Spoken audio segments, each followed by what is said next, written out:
Muy buenos días. El Centro Nacional de Investigación, Documentación e Información de Artes Plásticas del Instituto Nacional de Bellas Artes y Literatura les da la más cordial bienvenida a este cuarto encuentro de estéticas de ciencia ficción, mundos que colapsan y ecosistemas que resisten, estéticas cienciaficcionales ante la emergencia climática. En el presidio nos acompaña el maestro Alfredo Gursa, director del Centro Nacional de Investigación, Documentación e Información de Artes Plásticas del INVAL, y Amadís Ros, investigador del CENIDIAP y coordinador del cuarto encuentro de Estéticas de Ciencia Ficción. A continuación, el maestro Alfredo Gursa dará las palabras de bienvenida. Muchas gracias, bienvenidos y bienvenidas. Nos da un gran gusto que nos acompañen en este cuarto encuentro de Estéticas de Ciencia Ficción. Quiero agradecer, primero que nada, al Centro Nacional de las Artes por su apoyo a todas nuestras iniciativas y por alojar este evento en el Aula Magna José Vasconcelos, a la Subdirección General de Educación e Investigación Artísticas del INVAL por su apoyo constante a nuestras iniciativas, al Canal 23, que permite que estas jornadas lleguen a todos y todas en distintas partes del mundo, al equipo de difusión del CENIDIAP, encabezado por Vicky García, que hace un trabajo espléndido e incansable para que todo esto se haga realidad. Y, por último, al Seminario Estéticas de Ciencia Ficción del CENIDIAP, encargado de coordinar y organizar este cuarto encuentro. El Seminario Estéticas de Ciencia Ficción es una iniciativa singular del CENIDIAP para construir un espacio de reflexión, de imaginación, de pensamiento crítico desde la ciencia ficción y incorporando a personas que vienen de distintas instituciones, de distintos espacios y todas tienen en común la pasión por la ciencia ficción.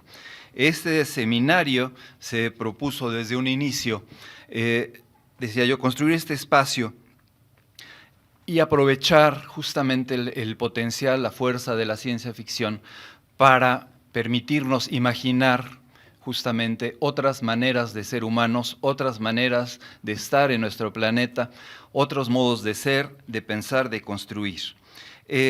La ciencia ficción, en la mejor de sus instancias, me parece a mí, lo que hace es proponer experimentos de pensamiento, experimentos de imaginación, para identificar tendencias reales, para hacer la crítica histórico-social urgente, siempre indispensable, y con ello hacerlo en serio y poner en evidencia las ocurrencias, lo que es nada más inercia, lo que es nada más producción de mercancías para el consumo chatarra, y en cambio, a contrario de todo esto, permitirnos imaginar con crítica, con reflexión y con imaginación las posibilidades siempre presentes, tanto para la construcción de vidas mejores y más justas, como también advertir, dar el alerta sobre las posibilidades de la catástrofe siempre presentes en el sistema en el que vivimos y sufrimos.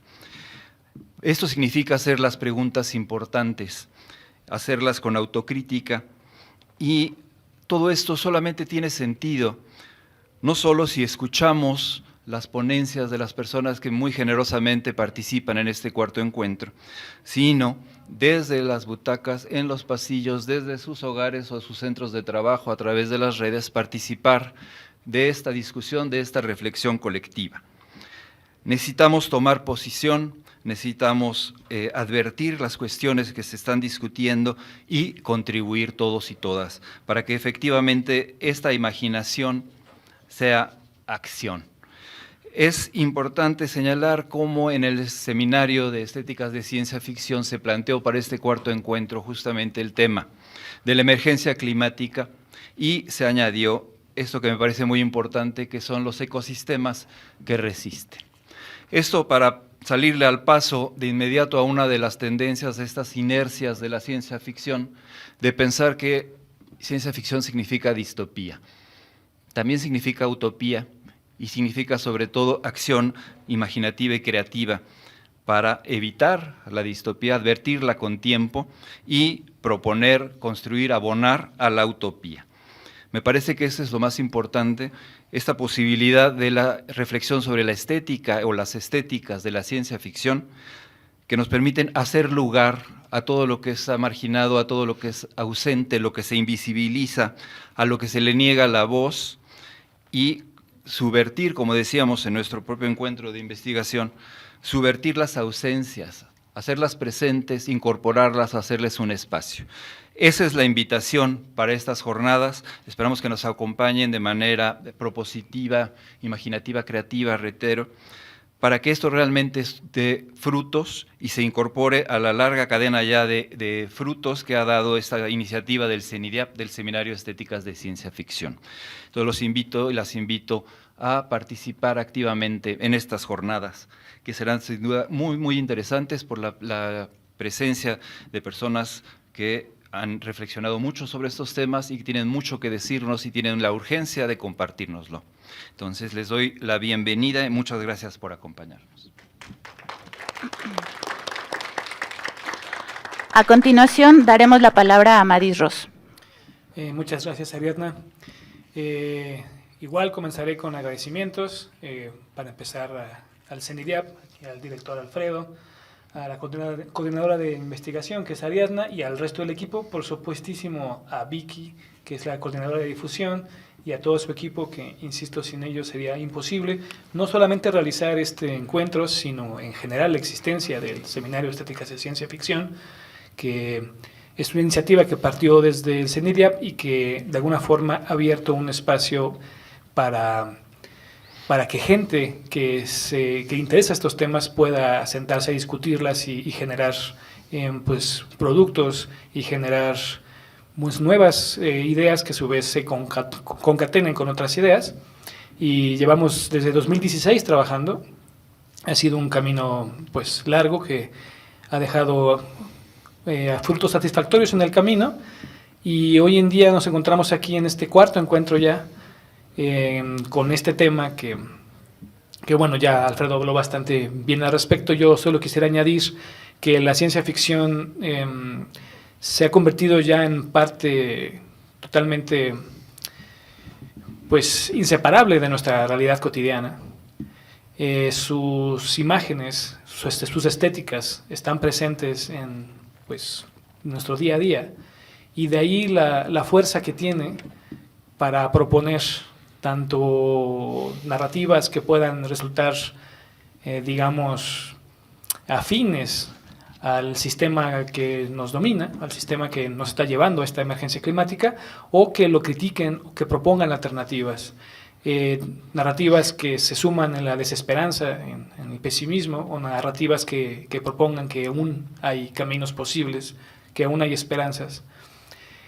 Nosotros, cuando iniciamos en el seminario el camino para organizar este encuentro, no sabíamos qué íbamos a recibir, y nos sorprendió mucho, para bien, que buena parte de las ponencias que forman parte de este encuentro, de alguna forma, un tanto retadoramente, proponen que la esperanza es una opción válida, que hay que enarbolarla con orgullo, porque lo que tenemos enfrente es un desafío tal vez el más grande que ha tenido la especie humana en su historia, y no va a ser algo sencillo enfrentarla, y si entramos derrotados, pues menos oportunidades tendremos de salir avante.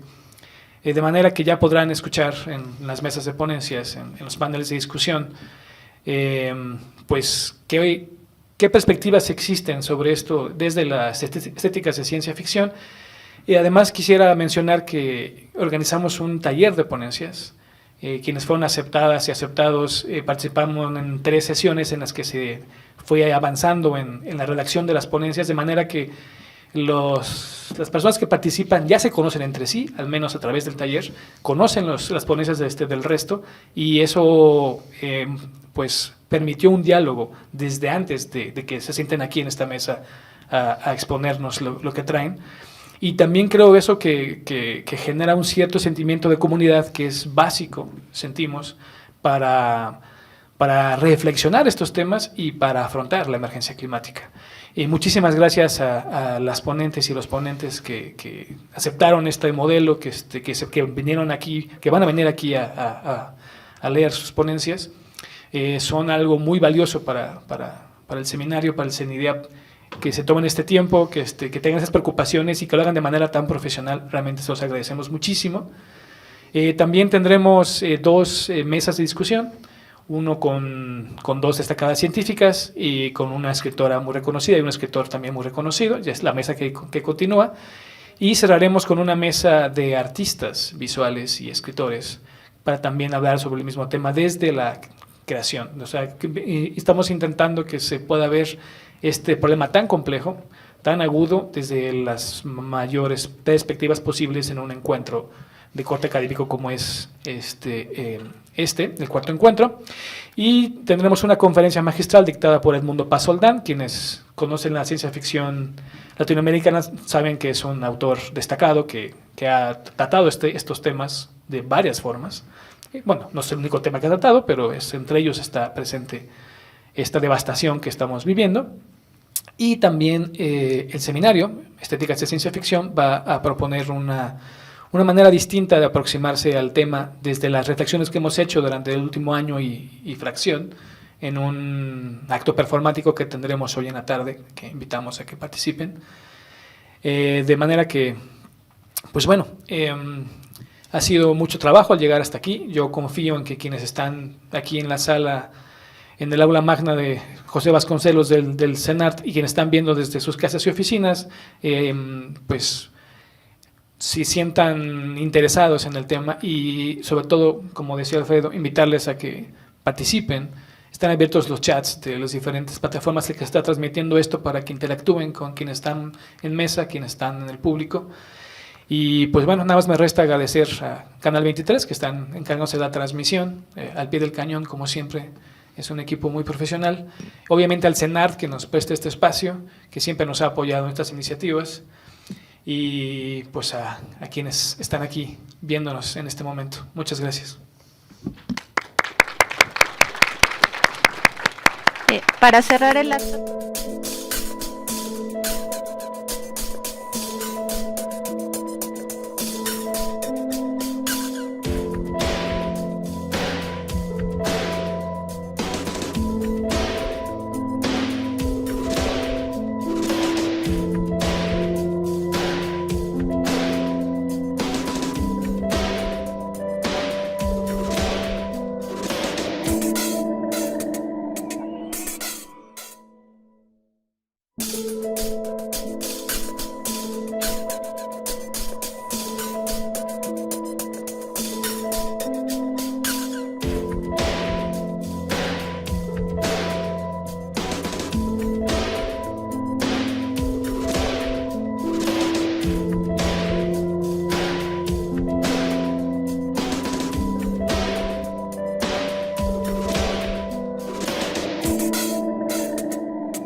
Buenos días, bienvenidas y bienvenidos a la primera actividad de este cuarto encuentro de Estéticas de Ciencia Ficción.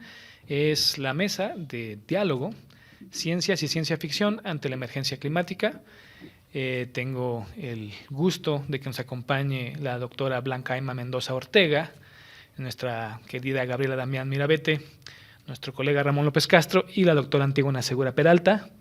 Esta mesa se propone generar un diálogo entre quienes están aquí en la mesa y con el público que nos acompaña, para hablar sobre, precisamente como el título lo indica, sobre ciencias y la ciencia ficción ante el tema que nos reúne, que es la emergencia climática.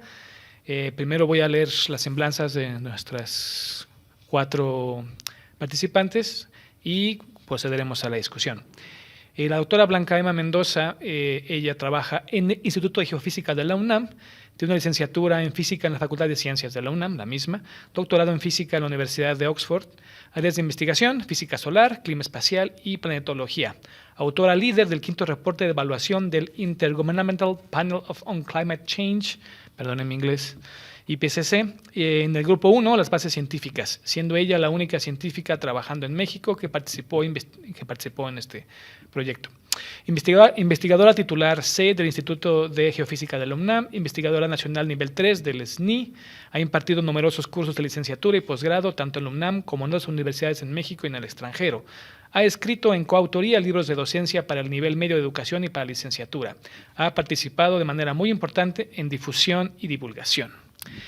Gabriela Damián nació en la Ciudad de México. Sus historias han sido traducidas al inglés, italiano, portugués, francés y euskera, y publicadas en antologías finalistas del Premio Hugo y el World Fantasy.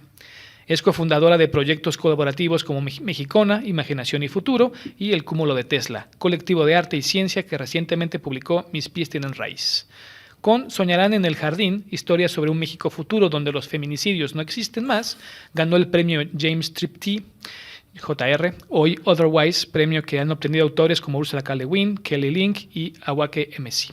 Ha participado en diversos espacios que piensan en el futuro, como Futurs Devant, también perdonen mi francés, un programa conjunto entre la plataforma curatorial brasileña Area y el espacio virtual del Museo Parisino Jeu de Paume, Meteotopía, Ficciones de Injusticia Climática, publicada por la Universidad de Oslo, y Borradores del Futuro, una iniciativa de Asala, espacio de creación del País Vasco. Es profesora de Historia de los Estudios del Futuro en el Centro de Diseño, Cine y Televisión de la Ciudad de México y autora de la canción Detrás de todas las cosas.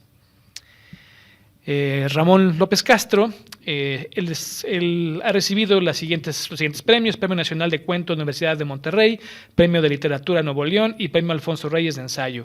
Sus obras publicadas son El Sol sea con nosotros, que son cuentos, El Salmo del Milenio, novela, Soldados de la Incertidumbre, cuentos, Expedición a la Ciencia Ficción Mexicana, ensayo, El Corto Verano del Cuervo, ensayo, y A Rostro Desnudo, también ensayo. Es miembro del Seminario Estéticas de Ciencia Ficción, cofundador del Círculo Lovecraftiano y de Horror Ciudad de México. Y la doctora Antígona Segura, licenciatura en Física Teórica en la Universidad Autónoma de San Luis Potosí, maestría en Astronomía en el Instituto de Astronomía de la UNAM, doctorado en el posgrado de Ciencias de la Tierra en la UNAM, comisión honorífica en el año 2000, y fue galardonada por la UNAM con la medalla Alfonso Caso. Investigadora del Instituto de Ciencias Nucleares. Su investigación está enfocada al estudio de atmósferas planetarias, la detección remota de señales de vida meteorítica y las condiciones tempranas del disco que formó el sistema solar. Colabora con el Laboratorio Virtual de Planetas, un proyecto afiliado a la NASA, Nexus for Exoplanet System Science. Bienvenidas, bienvenido. Muchas gracias. La discusión quisiera que comenzara con... empezaremos en orden, después eso ya no será importante esto, con la doctora Blanca. Está prendido, si no me equivoco. Sí. ¿Qué es lo primero que viene a tu mente cuando piensas en cambio climático y ciencia ficción desde tu área de especialización? Bueno, primero que nada, el cambio climático, pues ya no es cambio climático, es cambio global, porque no impacta nada más al clima, impacta todos los ecosistemas que tiene este planeta, todos los sistemas atmosféricos y oceánicos, y sus implicaciones pues sí son de pronóstico reservado, y pues el impacto que tiene también en particular en las sociedades pues va a ser muy importante, ¿no? Sobre todo pues en los países que tienen menos recursos y en los grupos sociales que son los más débiles. Entonces es un cambio global, ya no es crisis climática, ya es la nueva normalidad. Yo creo que ya tenemos que empezar a pensar en eso, ¿no? Como nos decían con lo del COVID, pero esto sí ya es la nueva normalidad de aquí a futuro. Entonces, yo veo que el papel de la ficción siempre es muy importante en el ser humano, ¿no? El contarnos historias nos deja huellas muy importantes y en particular la ciencia ficción, es muy importante porque nos genera esta idea de escenarios futuros. Entonces, yo me imagino a los escritores de ciencia ficción imaginando a su vez el mundo del futuro, pero no del futuro lejano, el mundo de aquí a 10 años, 20 años, los que tienen hijos, los que tienen nietos, ¿cómo los ven a ellos viviendo en este mundo que estamos en este momento ya dando a gestando, dando a luz esta nueva normalidad, ¿cómo imaginarán ellos que seremos, que estaremos, que nos pasará? En todos los aspectos. O sea, ¿qué le pasará a los ecosistemas? A las personas y animales que viven en las regiones costeras, Otis, Acapulco. Y es nada más el principio. Los que viven en las islas, en los países insulares, en las grandes metrópolis. Me gustaría mucho que nos platicaran cómo ven eso, qué nos van a aportar, qué nos van a decir sobre esto. Sería por lo pronto mi comentario. Gracias. Gabriela, por favor. Eso pone un poco de presión sobre lo que tengo que decir ahora y se lo agradezco mucho a Blanca. Bueno, antes que nada, buenos días y muchas gracias por la invitación. Yo lo primero que pienso cuando escucho cambio climático, crisis climática o la nueva normalidad climática, justamente por esa necesidad de estar cuestionando lo que decimos y qué implica lo que decimos, pienso en el lenguaje. El lenguaje que está nombrando los nuevos pensamientos, los nuevos sentimientos que hay alrededor de estas circunstancias vitales por las que estamos atravesando, ¿no? Y la necesidad urgente de que el lenguaje sea preciso, sea honesto y refleje en buena medida todos estos aspectos de la vida humana por los que estamos atravesando y tendremos que atravesar. Justo anoche estaba yo escuchando una conversación acerca de las nuevas emociones ligadas a vivir en la tierra, las nuevas emociones terranas, por así decirlo. Y pues la más patente y quizá con la que más familiarizados estemos es con la solastalgia, ¿no? Que es el dolor por la pérdida de los entornos que nos eran familiares.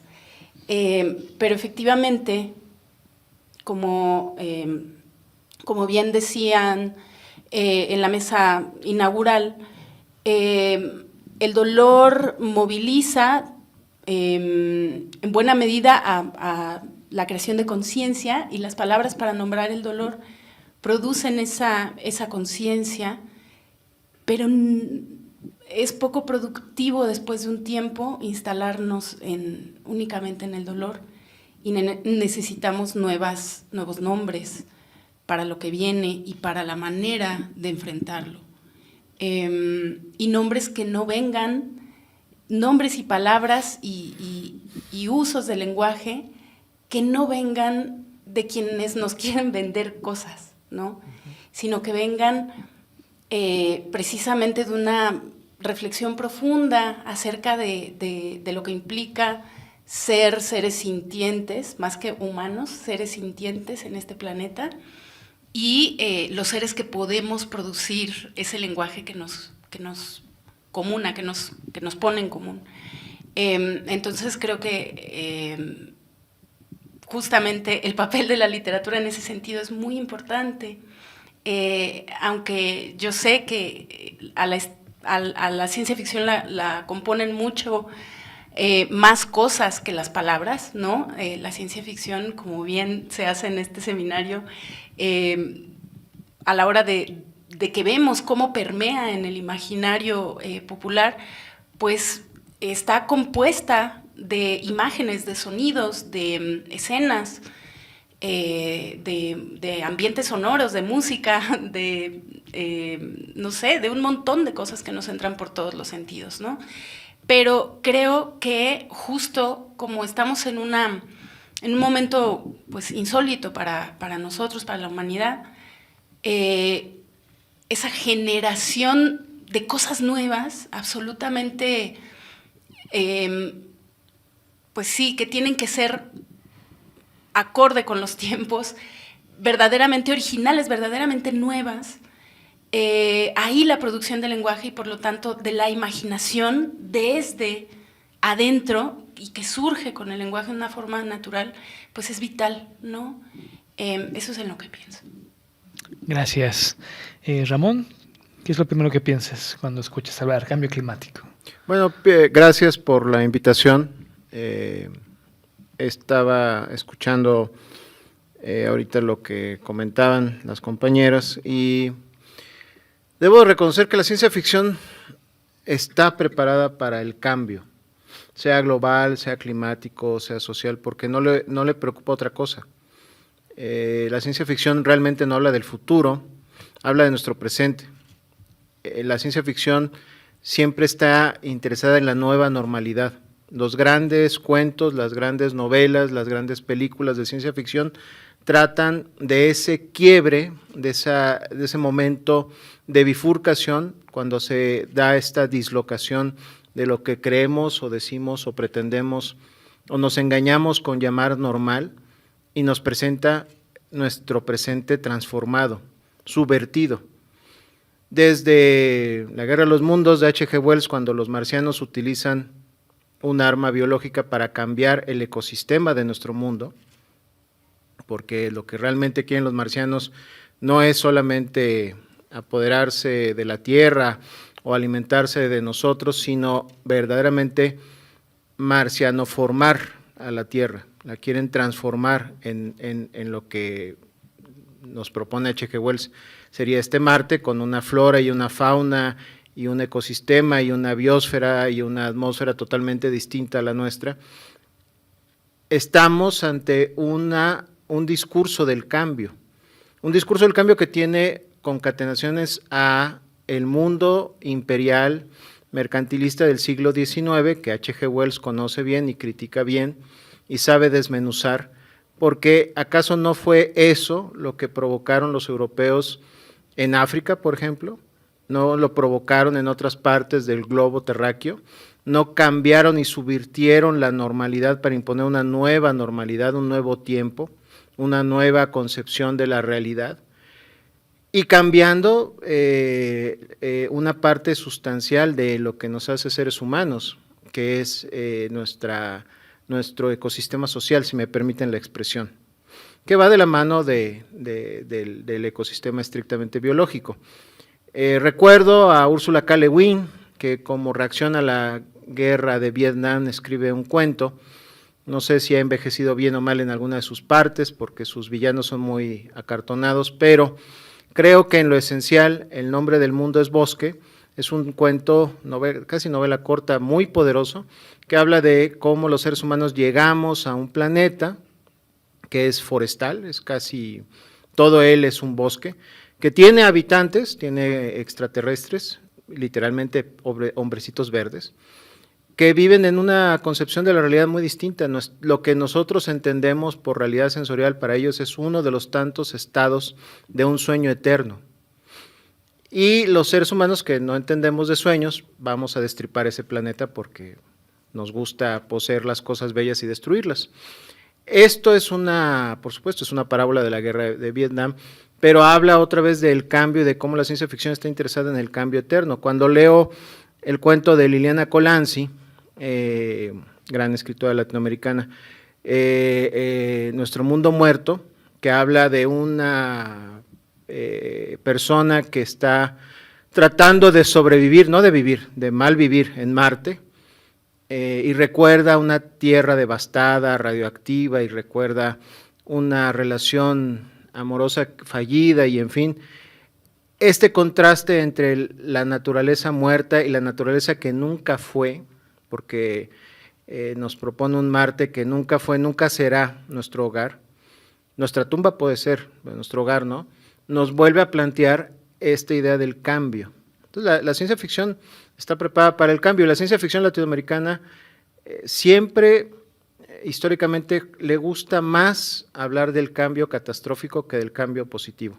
Hay un cambio, ya que hablamos de cambios, hay una tendencia hacia la utopía, hacia el optimismo, es cierto, pero yo creo que cuando hablo de cambio climático o cambio global, cuando hablamos de la nueva normalidad, Yo lo primero que me surge a la mente es, la ciencia ficción ya estuvo ahí.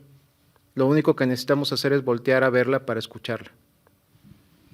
Gracias. Antígona, por favor. Gracias. Ay, ¿cuánto tiempo tengo? Suficiente. Sí, no sé. Debo confesar que soy fan de la ciencia ficción y parte del grupo del Cúmulo de Tesla, en el que tenemos muchos proyectos. Y creo que nunca he podido escribir ciencia ficción, pero es una de mis pasiones. Entonces me vienen a la mente muchísimas cosas que además se combinan con mi área de trabajo, que es habitabilidad planetaria, que justamente pues la idea es entender qué otros mundos podrían ser habitables fuera de este sistema solar. Hay gente que se dedica a habitabilidad en el sistema solar, pero yo en lo particular me dedico a habitabilidad fuera del sistema solar. Tenemos muchísimo más de 5,000 planetas alrededor de otras estrellas que hemos detectado, son exoplanetas, ¿no?, como les llamamos. Y cuando pensamos en habitabilidad en ese sentido, es una habitabilidad relativamente básica, pues que haya agua líquida para que la vida surja. Y claro, luego hay una serie de detalles, porque pues los planetas pueden ser jaloneados gravitacionalmente por su estrella y calentados y entonces perder el agua, o podrían ser planetas que estén constantemente bombardeados por partículas y cosas, y entonces radiación ultravioleta de alta energía, y entonces todo esto podría iniciar las reacciones que dan origen a la vida o terminar con la vida en ese planeta.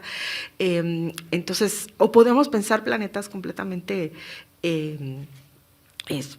prácticamente secos, digamos, que de hecho tendrían también un cierto nivel de habitabilidad, ¿no? Pero todas estas habitabilidades de las que les estoy hablando siempre son pensando pues en microorganismos, o sea, nada para los humanos, pues no estamos buscando vida para humanos, así que siempre les digo en un arranque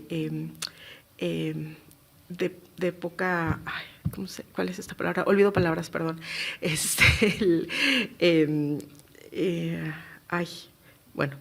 voy a acordar de la palabra. Pero normalmente les comento en mis conferencias que no estamos buscando vida, planetas potencialmente habitables para seres humanos, y que aun cuando los logramos encontrar, pues no me van a llevar a mí y no menos a ustedes, pues, ¿no? Entonces, así nos vamos a quedar aquí, pues estamos atrapados en este planeta. Entonces, por supuesto que la ciencia ficción nos ha ofrecido vías de escape, pues, ¿no? Nos cuenta, pues, ¿no?, de esta civilización humana, o sea, desde esta utopía hermosa de Star Trek. A mí me parece que Star Trek es una utopía hermosa, en la que se plantean un montón de problemas éticos acerca de qué es lo que significa ser un buen ser humano, pues, ¿no? Y salir del y luego encontrarte con una especie que pues tiene otra visión del mundo, ¿no? Los Klingon, y entonces cómo lidias con los conflictos, porque siempre va a haber conflictos. Entonces, cómo lidias y cómo resuelves en una idea de que tú quieres vivir en paz, pues, ¿no? Entonces, la ciencia ficción ya nos planteó cómo salirnos de aquí, ¿no? Y también nos ha planteado qué pasa si nos quedamos. Y a veces tenemos estas visiones que a mí siempre me parecen muy, muy irrisorias como científica, pues, porque vemos esto de un día después, o geotormenta, o el núcleo, pues, ¿no? Donde irremediablemente la Tierra se va a hacer pedacitos y va a acabar así. Entonces uno dice, y entonces, no sé, digo, siempre hay gente muy catastrófica en el mundo, y yo le llamo los apocalípticos. Entonces tengo gente, de hecho tengo amigas apocalípticas, ¿no? Porque no sé si les ha pasado que conocen gente que es así como que pasa algo y dicen, no, pero, y entonces lo escalan a un nivel que dices, Dios mío, eso no va a pasar, por favor. Entonces esta gente apocalíptica, pues hay gente que sí se cree que eso puede pasar, pues, y en realidad estamos seguras de que no van a aparecer, no sé, 50 torbellinos arriba de Los Ángeles, pero basta con uno, pues, ¿no? O sea, basta con que aparezca uno. Y entonces, de pronto, estos cambios que no son así de escandalosos, sino que esta cuestión que va poquito a poquito, que es lo que está pasando en nuestro planeta, es en realidad mucho más peligrosa. Mucho más peligrosa porque por un lado nos hace como que nos acostumbremos, ¿no? O sea, bueno, ahorita todo el mundo vamos a Acapulco y vamos a ayudar y no sé qué, y entonces sí, qué barbaridad, y vamos a aprender cómo resolver esto, pero no lo vemos como algo, o mucha gente no lo ve como algo que es parte de toda una fenomenología que no solamente va a seguir sucediendo, que va a volverse cada vez peor, y que además, pues ahorita fue Acapulco, pero puede ser cualquier otra parte de la costa, en México, ¿no? O cualquier lugar del mundo, pues, ¿no? Entonces, y luego, claro, nos parecen que los desastres que suceden allá en la India o que suceden, no sé, en Tailandia, pues están muy lejos, ¿no? Estas cosas no nos van a pasar a nosotros, pero aquí están, pues. Y la ciencia ficción, entonces, creo que también nos puede mostrar estos otros mundos que van cambiando, ¿no? Poco a poco, pues, ¿no? Y el resultado, pues, ¿no? De estos mundos. Y hay mundos muy bonitos sin seres humanos. Esa es, creo que para mí, una gran lección de la ciencia ficción, que no nos tendríamos que estresar tanto si nos extinguimos, pues. Gracias. Retomando un poco una cosa que dijiste sobre el escapismo de la ciencia ficción, ¿no creen que en parte el hecho de que la ciencia ficción, como decía Ramón, ya ha estado ahí, nos ha dado esos libros, esas películas y demás? Ya hemos visto el desastre de 47 maneras diferentes, con los tornados encima de Los Ángeles y demás, que al parecer es muy peligroso vivir en Estados Unidos por lo que vemos en las películas. ¿No también puede funcionar como una especie de anestesia o que te desactive, porque de alguna manera dices, bueno, ya lo viví a través de la ficción, y realmente yo qué agencia tengo al respecto? No sé qué piensen, si también de alguna manera hablar sobre esto, que ya lo viviste como lectora o como espectador, ya sea algo que, como ya lo viví, no es necesario que yo lo transforme en actividades o en acciones en el mundo real. Es interesante porque sí puede provocar ese efecto de anestesia de, bueno, ya he visto la destrucción de Nueva York 20, 30 veces, ¿no? Si no es Godzilla, son los extraterrestres, si no es Trump, no sé. Hay muchos monstruos por ahí sueltos y muchas catástrofes. Pero a mí me parece que la ciencia ficción se ha aproximado al cambio global o al cambio climático o a un cambio brusco del ecosistema desde tres vertientes muy interesantes. La catastrofista, el apocalipsis, y me atrevo a decir que dentro de ese apocalipsis hay de dos sopas. Está el repentino, ¿no? Algo choca con la Tierra, por ejemplo, y se hace añicos, como comentaba la doctora Antígona. Hay uno que me interesa mucho porque no permite que te acostumbres, que es que es una especialidad de las y los escritores de ciencia ficción británicos, el desastre lento, la catástrofe lenta. El mundo sumergido de Ballard, Barba Gris, de Brian Aldiss. Algunos estadounidenses lo han retomado, como Margaret Atwood y Cormac McCarthy. Y es creo que el gran ejemplo que se me está olvidando, Gregory Benford con Cronopaisaje, que tiene mucho que ver con la ciencia, porque son científicos los que se dan a la tarea de salvar a la humanidad, y el final de Cronopaisaje es medianamente optimista.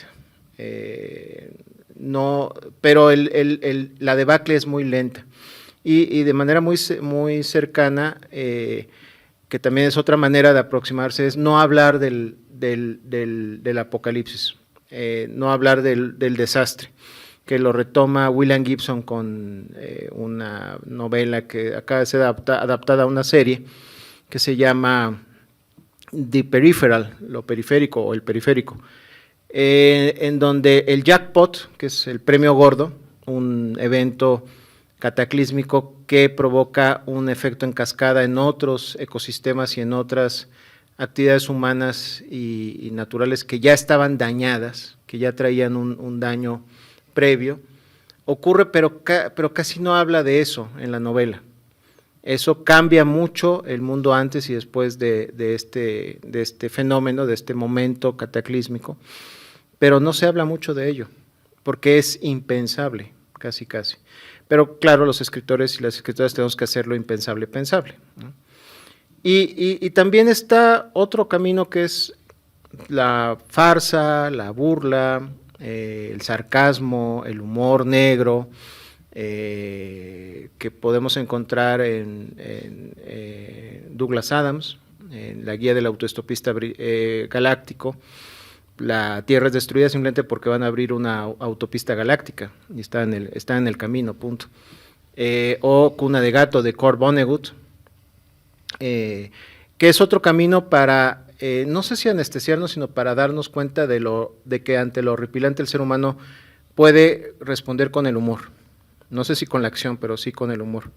Y por último, toda esta generación de escritores y escritoras de un destilado del cyberpunk que se le ha dado en llamar solar punk, que puede tener muchas vertientes estéticas, como el afrofuturismo, donde dicen, sí, nos va a ir muy mal, Viaje a las Estrellas nace de una catástrofe, la Tierra casi se destruye a sí misma en una guerra mundial, bueno, la humanidad, no la Tierra.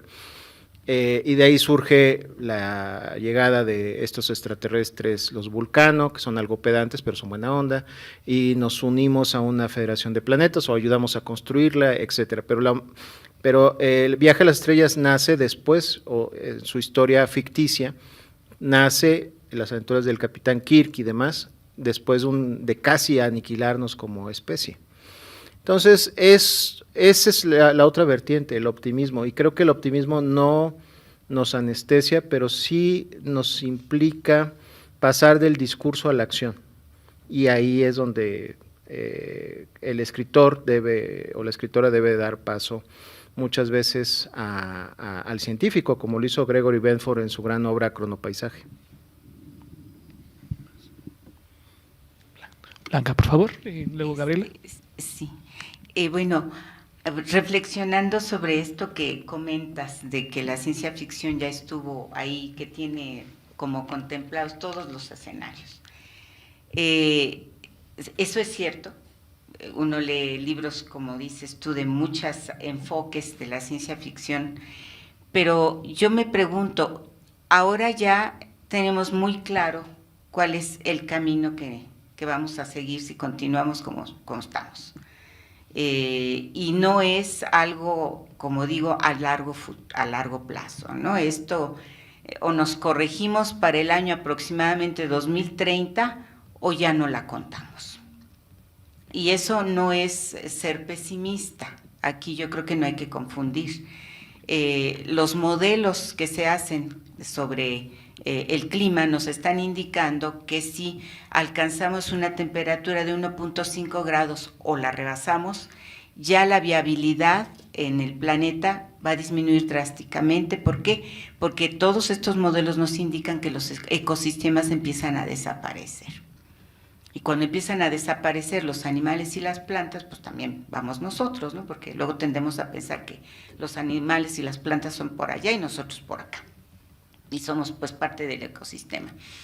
Entonces, yo me pregunto si ya la ciencia, los modelos están indicando claramente que hay un punto de quiebre por ahí del año 2030. Si llegamos al 1.5 grados de temperatura en promedio más de lo que tenemos, y ahorita vamos en 1.1, ya no va a haber, la viabilidad de la vida en el planeta va a empezar a disminuir drásticamente. Entonces, son, ¿cuántos años? 7. 10, 15. Entonces, yo insisto, ahí me pregunto, ¿qué nos puede proponer la ciencia ficción? Claro, con una vocación optimista, porque si no hay una vocación optimista, pues ya vámonos todos a nuestras casas y a morirnos. Obviamente no vamos a hacer eso, no podemos hacer eso.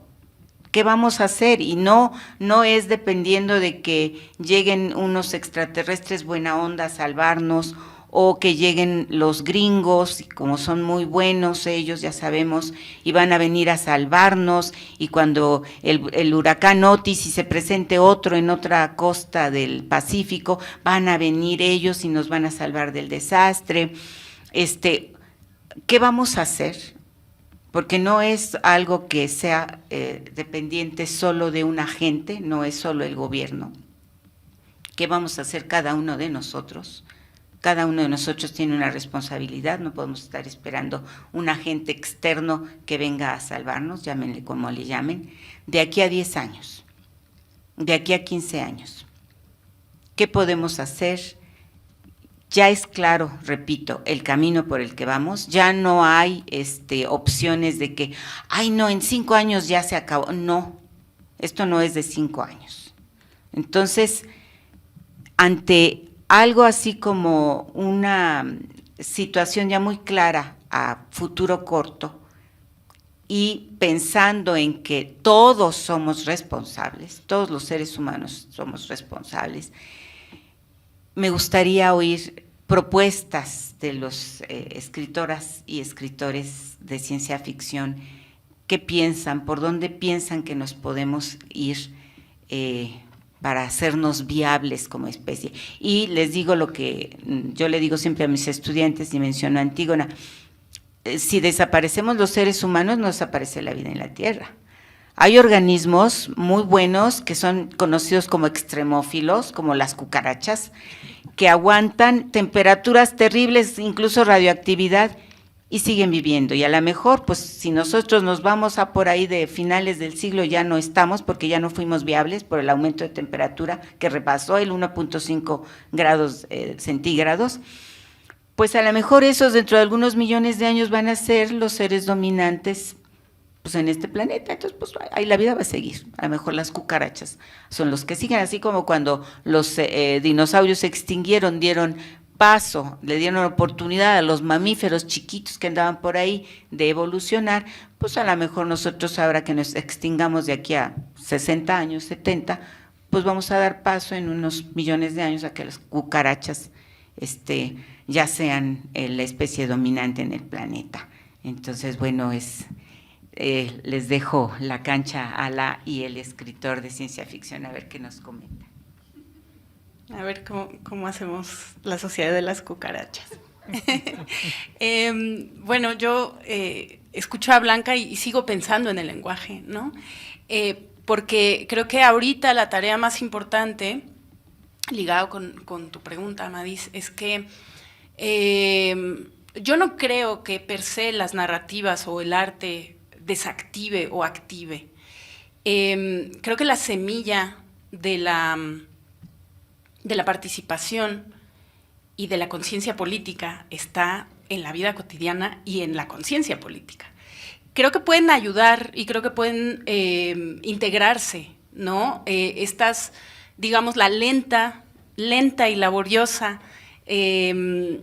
digamos, aportación de las narrativas, en este caso de la literatura, pero de las artes en general, sí abonan a catalizar esa participación, pero no es el espacio principal donde ocurre. Hay que recordar a la isla flotante de la puta en los viajes de Gulliver, perdón, sí, ¿no? Sí, los viajes de Gulliver. Que era la isla de los inútiles, pero me encanta porque eran los astrónomos y los poetas. Eran los dos inútiles, ¿no? ¿Qué hacen? Viendo a las estrellas y escribiéndoles poemas. Ya, claro, la ha revelado ser mucho más útil la astronomía en términos, prácticos, en términos de conocimiento de nuestra propia vida, de nuestra propia existencia, pero también el lenguaje, ¿no? Y por eso me gusta esa imagen donde están ahí dos grupos, entre comillas, esto, desde luego, inútiles, ¿no? Explorando posibilidades y explorando, autoconociéndose en términos de que somos el universo, ¿no? Y en cuanto aprendemos a observarnos con atención, estamos conociendo al universo, ¿no? En cuanto aprendemos a mirarnos a nosotros mismos como especie. Entonces creo que ahorita lo que es muy, muy importante es crear espacios donde la literatura, las artes impliquen, ayuden a que nos impliquemos, no sintamos que la vida, qué bonita es, y ahí está la naturaleza. Yo no soy parte de la vida, yo soy un ser humano que construye coches con smog, ¿no? Como que esa separación artificial del siglo de las luces, ¿no? Entre naturaleza y cultura, es algo que tenemos que derribar ya, o sea, debemos cederle paso yo al simbioceno, ¿no? Y dejar atrás el antropoceno porque pues nos estamos autodestruyendo. Entonces, creo que justamente el espacio de la participación política es muy, muy importante y es ahí a donde tenemos que mirar ahora también, paralelamente a la lenta labor de los lenguajes de las artes, que eso sí va a tomar, no sé, 50 años, no tenemos tiempo para eso. Tenemos que fijarnos en quién votamos, qué iniciativas apoyamos. O sea, la participación política ahorita es prioritaria y desde luego el arte es una forma de activismo, pero de aquí a que permee y que sus hermosos tentáculos logren activar un imaginario lo suficientemente sólido como para tirar estatuas, como está ocurriendo ahora, ¿no? de los colonizadores en distintos pueblos simultáneamente y poner el cuerpo en las, digamos, a los tractores que quieren colocar una nueva minera, una nueva cervecera, como lo hacen las personas que defienden la tierra. No sé si tengamos tiempo para que todos nos sintamos en esa sintonía a través de la práctica artística. La participación política ahorita es prioritaria. Entonces, sí, creo que también conviene recordar, efectivamente, yo que soy del equipo Esperanza, digamos, dentro de la ciencia ficción, sí conviene recordar, como dice Rebecca Solnit, que el optimismo es estúpido, pero la esperanza no. Hay una diferencia importante. El optimismo es como inconsciente, ¿no? Es como pensar que algo va a salir bien, es pensar que los aliens van a venir a rescatarnos, pero la esperanza tiene bases reales. O que los gringos van a venir a poner otra minera y a rescatarnos simultáneamente. La esperanza sí es real, la esperanza tiene bases en la cotidianidad y hay muchas cosas que están ocurriendo a las que tenemos que voltear a ver y que tenemos que amplificar, ¿no? Lo que acabo de decir, la gente que se pone a las cerveceras, a las mineras, al despojo del agua, del territorio, ahí es donde nosotros tenemos que apoyar y también eso, una creación de narrativas que potencie esos espacios que existen, ¿no? Además de toda la potencia política que en sí misma tiene la imaginación, nutrirse de lo que es posible. Gracias. No sé si quieres añadir algo, Antígona. Sí. Por favor, gracias. Es que estaba tratando de ponerme esto, perdón. Una ventaja de ser como la última es poder escucharles a todos e inspirarme. Entonces, estaba pensando mientras escuchaba a las colegas acerca de qué es lo que significa que se acabe el mundo, pues, ¿no?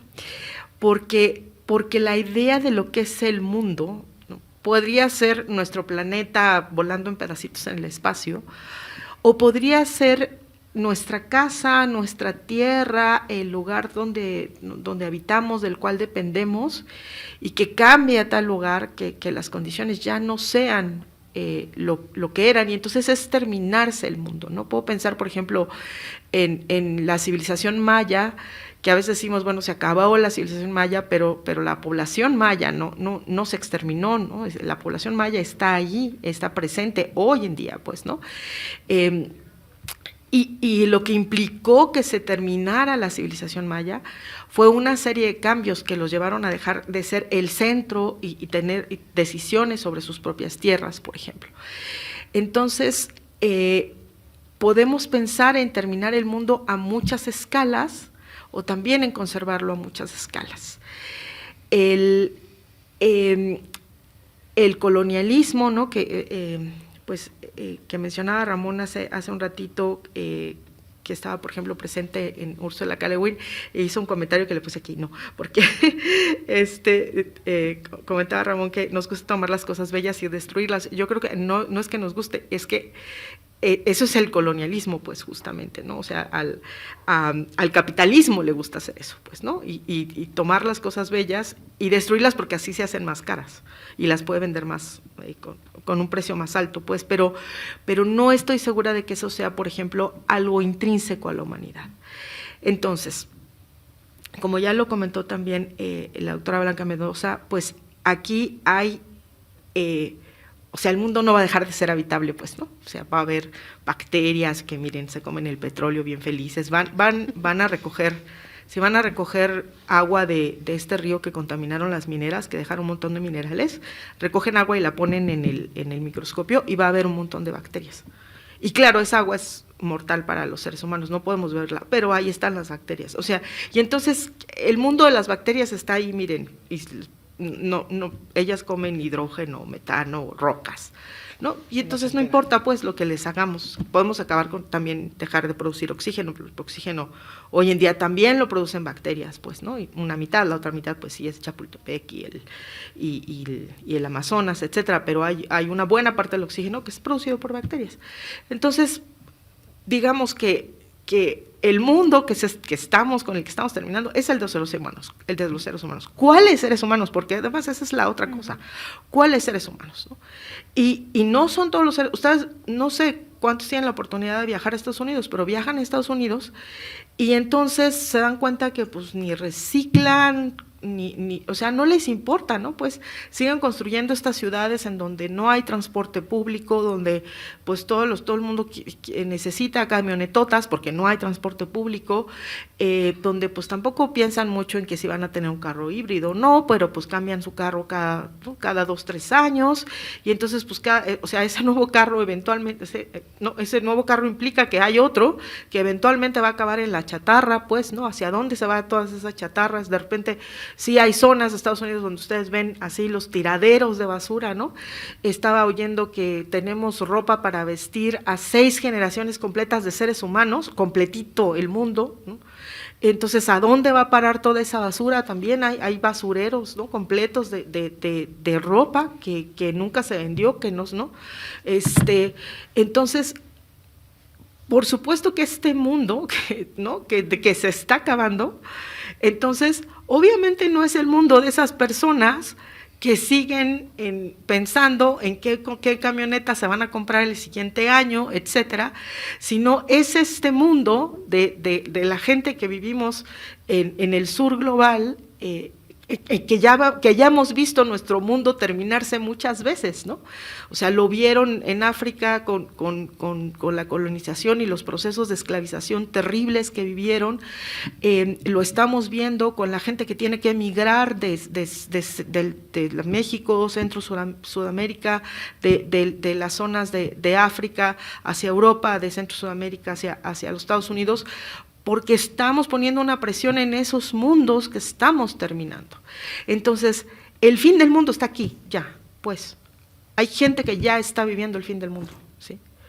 Y parte de un síntoma, pues, de esa finalización del fin de esa finalización de estos mundos, es el cambio climático. Es un síntoma, pues, más de un sistema económico que no funciona. Entonces, por supuesto que la ciencia ficción nos ha dado muestras de muchos mundos, ¿no? Así como estos pequeños laboratorios en donde nos dice, mira, así pasa, ¿no? Pues así son las relaciones que suceden y cómo al final acabamos sosteniendo nuestra propia destrucción del mundo, pues. Entonces, si quizás esas lecturas nos abren un poquito los ojos en decir, carambas, ¿cómo participo yo en esto? Que también tampoco es cosa de que, pues, no o sea, los seres humanos acá del sur global podamos contra un sistema globalizado, pero sí podemos tener acciones a nivel colectivo, local, ¿no?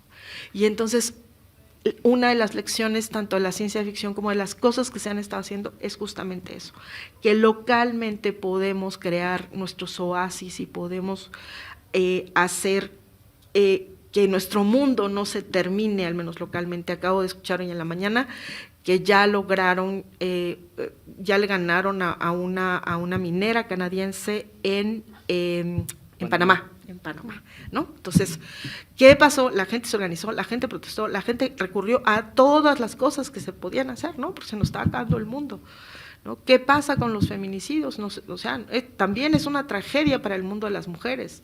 ¿Y qué estamos haciendo? Pues hemos hecho de todo, ¿no? Desde promover leyes, desde salir a gritar y decir, no queremos que nos maten. O sea, todas esas acciones que hacemos como comunidades, pues, creo que son muy, muy importantes para nuestra sobrevivencia. Si queremos sobrevivir, si no, pues bueno. Ahí están las cucarachas. ¿Vas a añadir algo? Creo que lo interesante es ese último comentario de la doctora Antígona, si queremos sobrevivir. Yo por eso sigo, por mi profesión y por mis oficios, tiendo al pesimismo. Yo sí creo que nos gusta destruir lo bello, pero también nos gusta crearlo, porque si no, que destruimos. Y nos gusta encontrarlo en las pequeñas e íntimas cosas del universo, o en las grandes cosas, solamente que a veces son inamersibles. Pero sí creo que la ciencia ficción nos propone esta construcción del ser humano mejor. Ahorita que estaba escuchándolas, recordé a Octavia Butler con la parábola del sembrador. Octavia Butler, una escritora afroamericana fallecida a mi juicio de manera muy prematura, propone un nuevo inicio, un nuevo comienzo, después de un momento de disturbios, guerras civiles, el resurgimiento o no resurgimiento, siempre ha estado ahí, del fascismo en Estados Unidos, del cristianismo en su carácter más horrible y discriminador, el fundamentalismo. Una pequeña comunidad va creando lazos para un nuevo pacto social. De eso y de otras cosas trata la parábola del sembrador, de esta serie de novelas que acaso quedó inconclusa. También pienso en una novela que se volvió a poner de moda, siempre lo ha estado, creo yo, entre los que nos gusta de la ciencia ficción y la ficción especulativa. Me refiero a Dune o Duna, de Frank Herbert. No los voy a fastidiar en la mañana, mediodía, con toda la historia de Duna, que para eso hay que leer la novela. Es una novela que tiene un glosario de términos y tiene un apéndice que se llama La ecología de Duna. Y lo que nos propone es un planeta desértico, como los que la doctora Antígona y su equipo, sus colaboradores y amigos y amigas han cartografiado, seco, aparentemente, es colonizado por una serie de tribus que han sido humillados, pateados, esclavizados a lo largo y ancho de la Vía Láctea y terminan ahí porque es un planeta que a nadie le importa. Luego se descubre que tiene un gran recurso natural tan importante que hace posible los viajes interestelares, pero para tenerlo, para mantener ese recurso, no puedes cambiar radicalmente la ecología de este planeta absolutamente desértico y muy hostil a la vida humana. Llega un científico, como la doctora Blanca o la doctora Antígona, un planetólogo, y se hace amigo de estas tribus, de los Fremen, y les propone un plan para poco a poco hacer más habitable el planeta, Arrakis, Duna. Y le preguntan cuánto tiempo nos va a tardar esta muy modesta terraformación, cómo vamos a hacer que el agua corra libremente y tener arbolitos y demás. Dice, pues si le echamos ganas, como 500 años. si vamos despacio, pues unos 1000. Y los Fremen dicen, va, me late, me gusta el plan. Y eso es algo que también podríamos retomar de la ciencia ficción. Yo, con mi obra literaria, no puedo, y creo que no podré convocar a los grandes cambios sociales que requerimos. Posiblemente tendríamos que haber invitado a alguien experto en políticas públicas, pero sí puedo recomendar la lectura de Duna, de Frank Herbert, porque eso y las novelas de Octavia Butler nos proponen algo que no tenemos mucho los seres humanos: paciencia, dedicación, compromiso.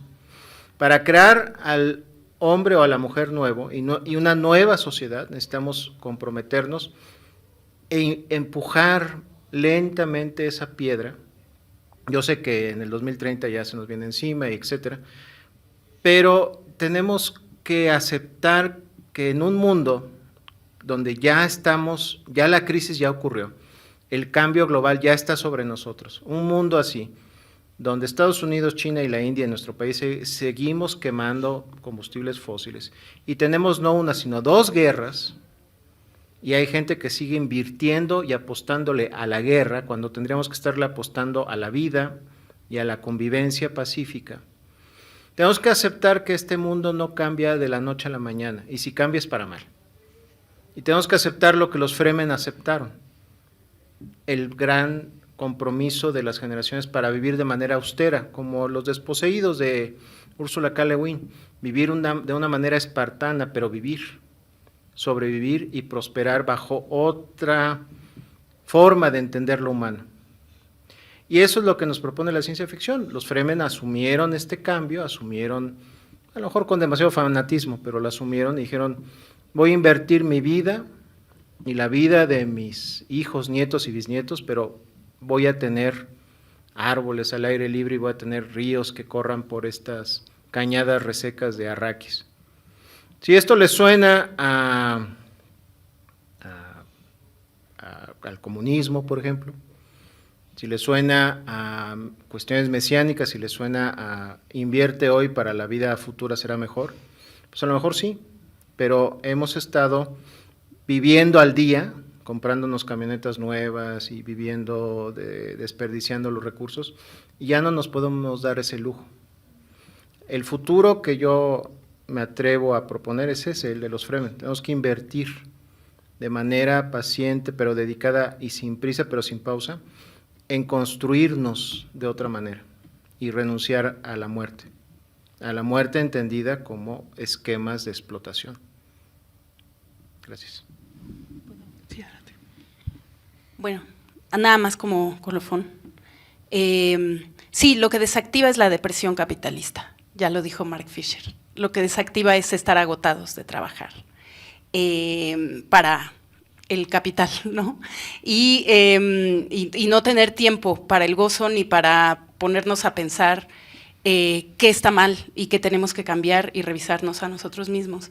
Y en ese sentido, y ya que Ramona ha invocado a Ursula K. Le Guin una vez más, yo junto con Andrés González, que si acaso llegara a ver esto, le mando un saludo, estamos en una cruzada por hacer que todo mundo lea Always Coming Home de Ursula Le Guin, o El eterno regreso a casa, que es un tratado antropológico de una California futura, especulativa, que tiene como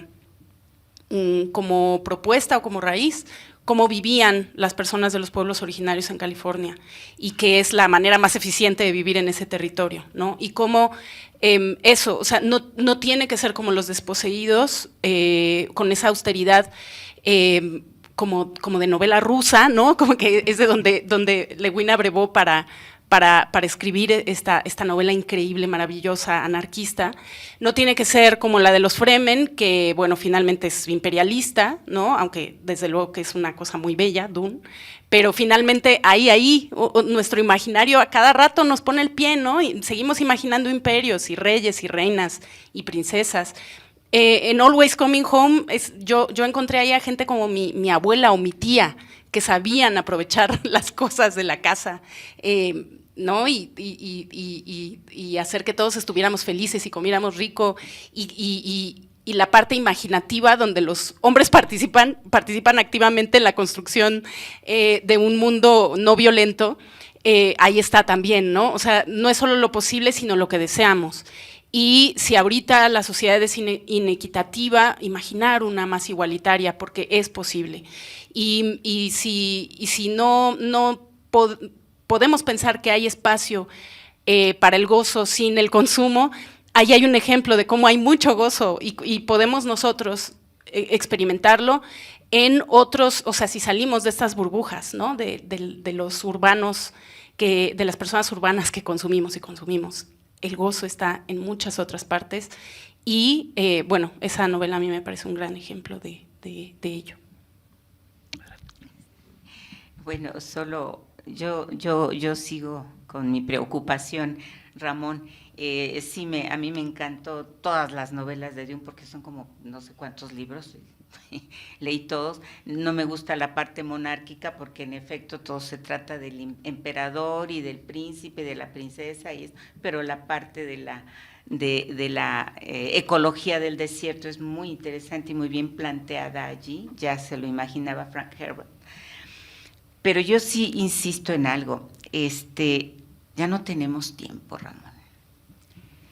Es cierto que se necesitaría construir conciencia social lenta para que penetre, para que a través de las generaciones llegáramos a sobrevivir. El problema es que ya no tenemos tiempo. Y hay algo más. Los modelos que hacemos, estos modelos físico-matemáticos en los que se basan estas proyecciones de que para el 2030 le tenemos que haber bajado porque vamos a llegar ahí al 1.5 y luego ya va a estar la cuestión poco viable, no han, como buenos modelos, los científicos hacemos modelos tomando los parámetros que consideramos más importantes. Para hacer estos modelos tomamos fundamentalmente el comportamiento de las emisiones antropogénicas del dióxido de carbono fundamentalmente. Ahora ya se incluyeron las del metano, que adivinen de quién provienen principalmente, del ganado. Entonces sigan comiendo carne, y digo sigan porque yo la verdad es que basado en eso y el maltrato al animal, yo ya prácticamente dejé de comer carne. La mayor parte de los cultivos que hay en el planeta, de las tierras cultivables, están destinadas al consumo de alimentos del ganado. Entonces, bueno, pero hay elementos que no están contemplados en estos modelos. Esa es la razón por la cual sorprendió tanto el efecto que hubo del huracán Otis. Nadie se esperó que llegara a categoría 5, porque los modelos no lo habían previsto. Y hay otros elementos que no estaban previstos dentro de los modelos y que nos estamos dando cuenta apenas de los que los tenemos que meter. Y cuando se empiezan a meter, porque pues métele a ver qué pasó con el modelo, que no previó esto, nos empezamos a dar cuenta con horror que el cambio climático, el cambio global se está acelerando. O sea, se está dando más rápido de lo que los modelos estaban previendo. Entonces no tenemos tiempo, es a lo que yo me refiero. O sea, la ciencia ficción tiene tantos elementos y todo, pero también tiene que tomar lo que la ciencia está diciendo. Ya no tenemos tiempo, compañeras y compañeros, se nos está acabando. Y si no estamos previendo en los modelos estas cosas y nos están sorprendiendo estos eventos, pues igual ya no es el 2030, sino es el 2025. Entonces, realmente estamos en una situación de quiebre. En una situación de quiebre, no nos podemos ya dar el lujo como humanidad de tomárnoslas lento. Eso no se puede. Yo sí quisiera que esta conciencia penetrara en todos. Ya no tenemos tiempo. Y tenemos que actuar todos ya, y ya es ahorita, dentro de 10 minutos, no, pues no es para el jueves, no, es ya. Todos ahora. Mañana inicia en Dubái la conferencia de las partes, que es auspiciada por las Naciones Unidas y que es una conferencia en la que asisten todos los países, prácticamente todos los países del planeta, para adquirir desde el punto de vista político compromisos a nivel gubernamental. Inicia mañana y termina el 12 de diciembre. Está en veremos la asistencia del presidente de ¿qué país será? Ustedes pueden imaginar qué país a lo mejor no quiere ir a la conferencia, porque no quiere hacer compromisos de ninguna clase. Pues Estados Unidos. El año pasado no asistieron China ni Estados Unidos, ni la India. Entonces, tenemos el tiempo encima y los mayores productores de la situación en la que estamos no asisten desde el punto de vista político, ¿verdad? No asisten porque no quieren hacer compromisos. Entonces, pues no nos queda más que actuar nosotros. No vamos a estar esperando a los gobiernos.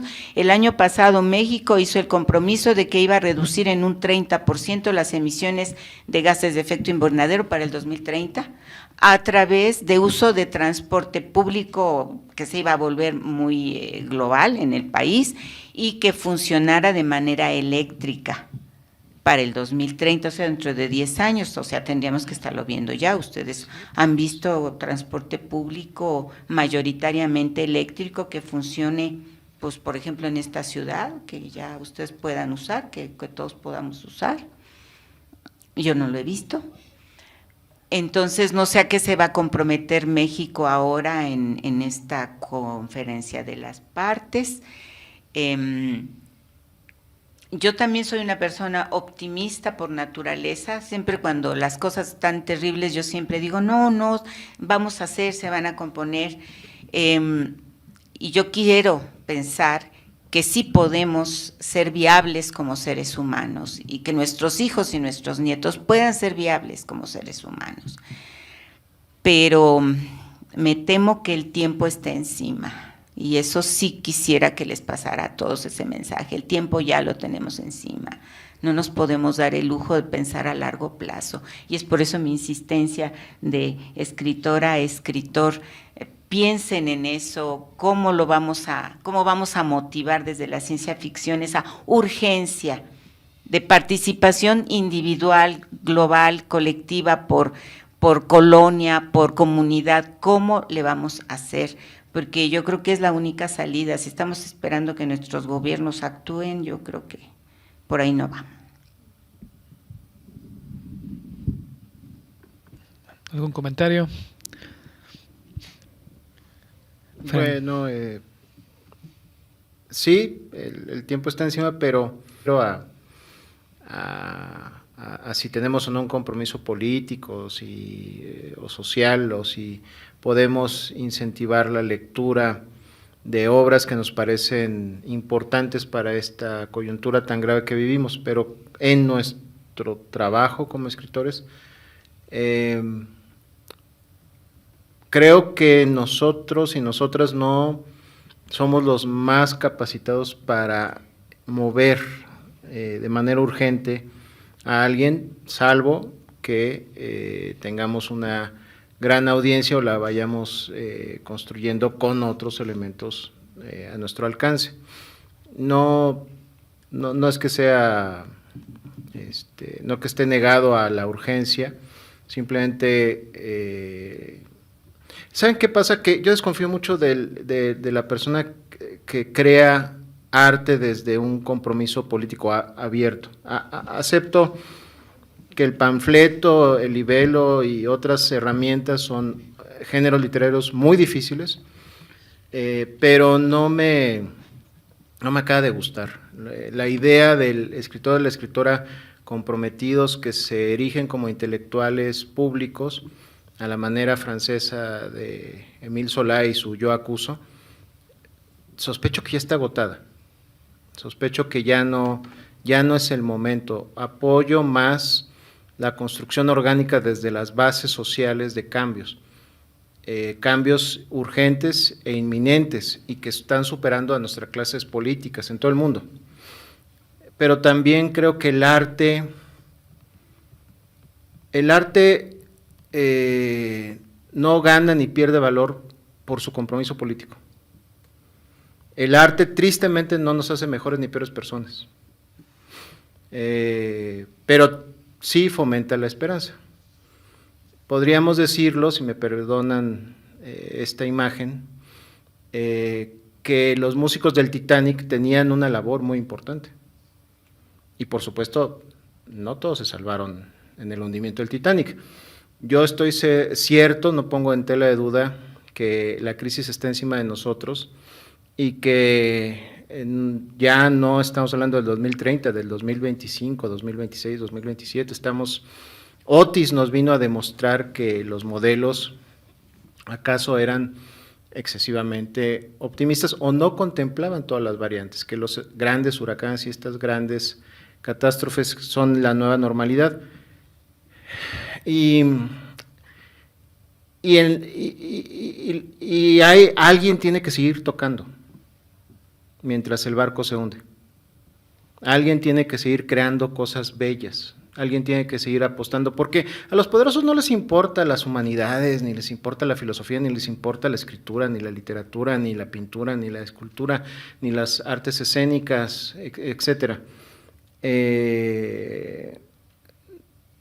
Por eso el desprecio a estas disciplinas en general. No se les ve como productivas per se, porque producen gente que sale a la calle a exigir cosas, produce gente que cuestiona a la clase política, gente que hace política por encima y a un lado de la clase política, que exige políticas públicas urgentes. Pero todos vamos a salvarnos, ¿no? O sea, yo como alguien que vivió 15 años en Monterrey y que no perdonaba su carne asada, soy un delincuente ambiental. Lo reconozco públicamente y lo sigo siendo, por cierto. Mi modo de vida va a extinguirse.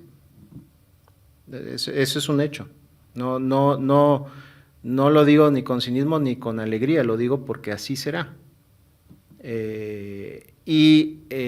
Por más creativo que yo sea, no puedo imaginarme el futuro, y eso me alegra. No puedo teorizar, puedo hacer especulaciones literarias sobre el futuro, pero el futuro me va a superar, me va a enterrar y me va a olvidar.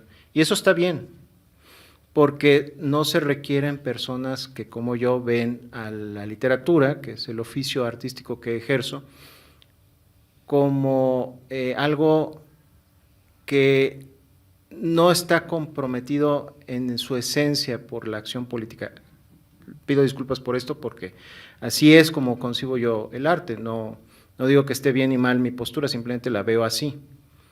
Pero como ser humano sí haré lo posible por seguir tocando y buscar la manera en que más personas lleguen a los botes salvavidas. Y si es posible salvar al barco, cuenten con mi apoyo para salvar al barco.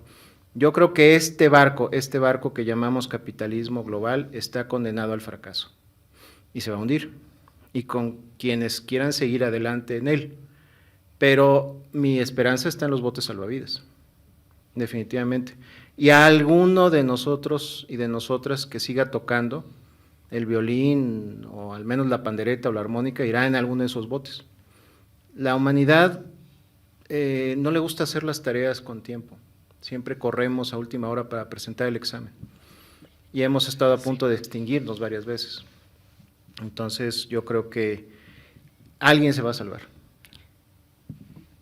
Bueno, yo quisiera responder a lo que está diciendo Ramón, porque yo creo que ya estamos grandes para, efectivamente, para entender que la figura del intelectual francés está absolutamente agotada, y qué bueno, bendito sea la diosa, porque, pues no, eso tampoco es productivo, y efectivamente el cambio desde la base social es lo que siempre ha ocurrido, y es donde siempre ha estado el cambio político. Las personas que hacemos arte somos ciudadanas. Eso es lo que tiene que ocurrir.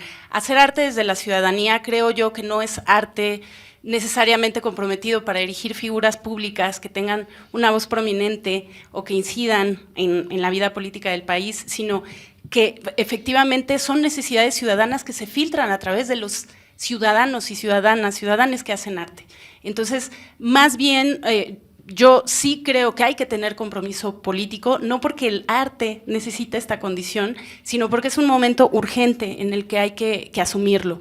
Y ese compromiso político pasa por canalizar, por ejemplo, la voz de la ciencia y acompañar las luchas civiles. No es que el arte vaya a salvar a nadie, sino que la comunidad o la colectividad y la articulación de los discursos públicos que necesitan ser escuchados en este momento son lo que tiene que articularse, y sobre todo el arte es uno de esos lugares donde se puede hacer, porque el arte implica, hace que nos impliquemos y nos sintamos parte de la vida. Aunque los seres humanos seamos tardíos en la larga historia de la vida, somos parte de la vida y podemos defenderla porque tenemos lenguaje y tenemos herramientas para la implicación. Gracias, Gabriela. Nos quedan 9 minutos, pero un comentario quieres hacer, Antígona, Sí, yo antes de nada más pasar a quiero- una pregunta del público. Sí, yo Adelante. nada más quiero agradecer mucho a la ciencia ficción porque me abrió la puerta de la ciencia, pues, ¿no? Porque justamente todas estas preguntas que se planteaban desde la ciencia ficción o todas estas posibilidades me permitieron, o sea, yo vivía en una casa llena de libros de ciencia ficción y otros tipos de libros, pero libros de ciencia ficción sobre todo, y eso fue lo que alimentó o sea, yo estoy aquí en parte porque la ciencia ficción me abrió esa puerta hacia entender el mundo, pues, ¿no? Entonces,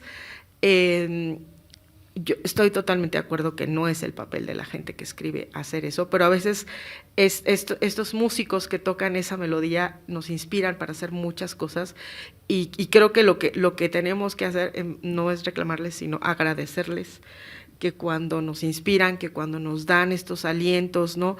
Que cuando leo, por ejemplo, cuentos como el de Gaby Damián, que si no lo han leído, córranle a leerlo, Soñarán en el jardín, nos dan estos espacios de esperanza ante el horror, pues, ¿no? Entonces, pues gracias por eso.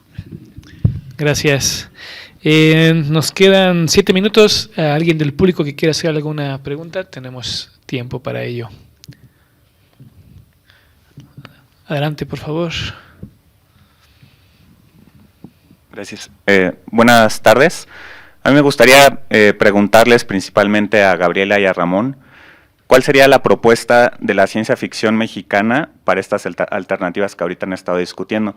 Me parece que la ciencia ficción en volumen, si no en cantidad, se genera en Estados Unidos y siempre tiene esta visión de que hay alguna persona por características especiales que va a resolver el asunto, ¿no?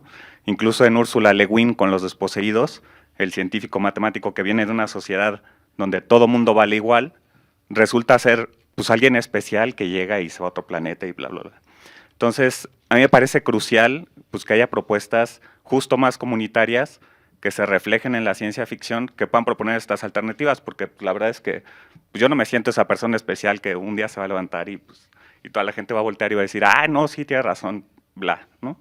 Ni en la ciencia, ni por fuerza, ni por pues, ninguna característica particular que yo posea. Entonces, ¿cómo se puede escribir ciencia ficción desde una perspectiva justo comunitaria y que pues dejemos a las heroínas y a los héroes pues, en otro tipo de cuentos, ¿no? ¿Qué podría surgir de la ciencia ficción mexicana en este sentido? Gracias. No sé quién quiere responder. Gaby. ¿Yo? Ramón. Yo también, pero, o sea, tú primero. La ciencia ficción mexicana tiene una tradición catastrofista. Está enamorada del apocalipsis, pero no se regodea en la desgracia, sino que habla de ¿y qué va a pasar después? ¿O qué pasó después? A la ciencia ficción mexicana le gusta mucho el decir, ok, llegó un hombre al metro Pino Suárez después de una guerra atómica, ¿y luego qué pasó? ¿Cómo era eso? Le gusta hablar de, bien, estamos en un escenario distópico, decadente, cyberpunk, pero había espacio para la religión, había espacio para los hackers, ¿cómo era ese mundo después de que todo lo malo ocurrió? Entonces, creo que la ciencia ficción mexicana tiene una inquietud con el día después, en el caso, por ejemplo, de Bev,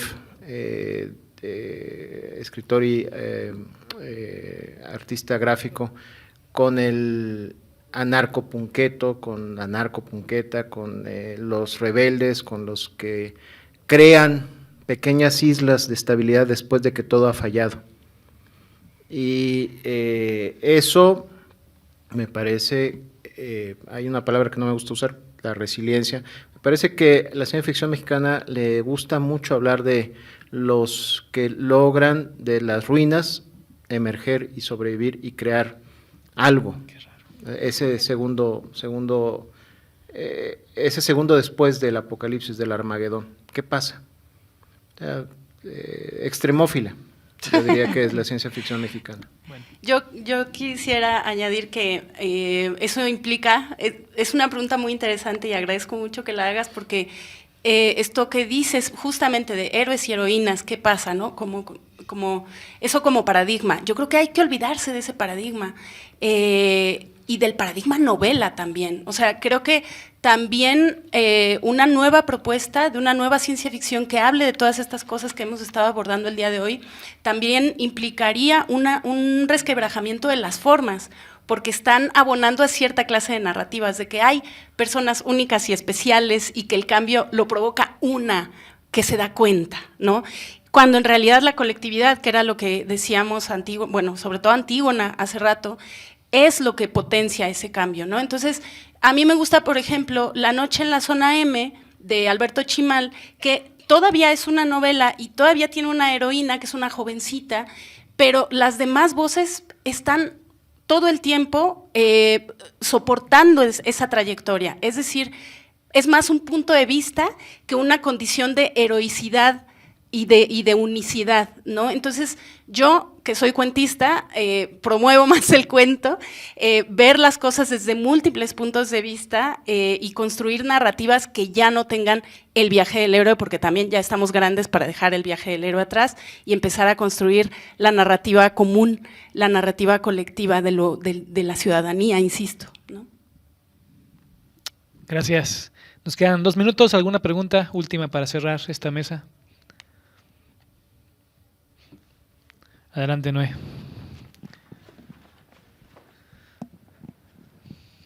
Gracias. Yo tengo una pregunta para la doctora Blanca o la doctora Antígona, las dos si pueden responder. Si partimos de que no tenemos tiempo, si partimos de que los cambios graduales, como bien argumentaron, no hay tiempo para ello, si la gran mayoría de las personas no quiere cambiar, y las que quieren no pueden o no tienen influencia para ello, porque les gusta consumir, nos gusta la vida, no queremos el sacrificio, ¿cuál es la alternativa desde la ciencia que se propone? ¿Obligarlos? Esa sería la pregunta. Gracias. Nos van a obligar las circunstancias. Así que, no necesitamos hacer nada, porque nos van a obligar las circunstancias, pues. Entonces, se verá, se verá. O sea, ahí está la ciencia, también su papel es decir, pues aquí están los datos, esto es lo que podemos demostrar y está allí presente, pues, ¿no? O sea, yo no sé cómo hay gente que niega el cambio global, pues es como así, ¿no? Es como negar que el sol está durante el día, una cosa así, pero bueno, incluso en esos casos, pues nos va a llegar a todos como les llegó el COVID a la gente que negaba que existía. Entonces, y a veces con consecuencias fatales, como que pues fallecieron, ¿no? Por una enfermedad que creían que no existía. Bueno, es que esto es independiente de lo que la gente crea, esa es la maravilla de la ciencia. Entonces, pues no crean, no importa, pues, ¿no? O sea, aunque no crean en la gravedad, pues están pegados a la Tierra. Y así, entonces, pues, no. Gracias. No, bueno, yo coincido obviamente con Antígona, ahí están los datos, ahí están los hechos y claro, la ciencia es perfectible y eso es lo que sí sabemos los científicos, que cada día tenemos que estar corrigiendo nuestras ideas y nuestros datos y todo es perfectible, pero lo que nos está diciendo que está pasando, que va a pasar, pues ya lo vimos. Y si no queremos atenderlo, bueno, pues entonces va a estar aquí una especie de extinción darwiniana, ¿verdad? los que están más informados, los que están dispuestos a hacer cosas, pues prevalecerán sobre los otros y eso es por a nivel de comunidad, de país y de región. Ahí sí no tenemos más que comentar como científicos, ¿no? ¿Qué más que lo que estamos viendo y lo estamos diciendo que está pasando? Y eso se lo estamos diciendo ya desde hace bastantes años. Y ahí viene, y nadie lo cree y nadie lo cree hasta que empiezan los incendios en Grecia en el verano y en Canadá incendios, y ahorita en el verano austral, en la Amazonia, hay terribles incendios por las temperaturas altísimas. Y pues en México tenemos huracanes de categoría 5 que nadie se había imaginado, y pues eso es lo que está, y pues claro, uno dice, pues es que no es cuestión de creer, es que ahí está, pero hay gente que piensa que es de creer. Yo no creo, entonces ergo no existe. Pues ese es el comentario que desde la ciencia podemos hacer muy claramente. Bueno, muchas gracias. Damos por terminada la mesa. Muchas gracias, Blanca, Gaby, Ramón, Antígona. Nos vemos en 20 minutos para la primera mesa de ponencias que se llama Crear desde un presente dañado. Aquí les esperamos y pues les agradecemos.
Gobierno de México.